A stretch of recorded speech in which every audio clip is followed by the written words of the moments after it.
আমাদের মিষ্টি খেতে দিয়েছিল, তো লুকিয়ে লুকিয়ে বিয়ের কনেকে একটু খাইয়ে দিলাম। তো তারপরে আমরা বৃদ্ধি লোকের জুয়েলারি এগুলো আমরা একটু দেখছিলাম দুজন মিলে যে হ্যাঁ ভালো হয়েছে জুয়েলারিগুলো যেগুলো নিয়েছে ও।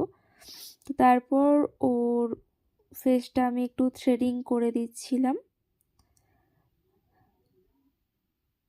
তারপর আমি মেকআপ স্টার্ট করে দিই বৃদ্ধি লুকের। তোকে শাড়িটা ভালোভাবে আগে আমি পরিয়ে নিয়েছি, তো এখন আমি মেকআপটা স্টার্ট করেছি।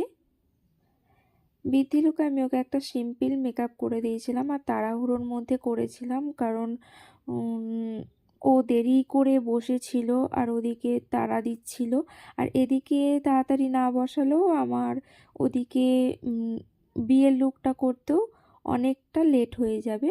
তো সেই জন্য আমি এখানে ওকে সিম্পলভাবে সাজিয়ে দিই।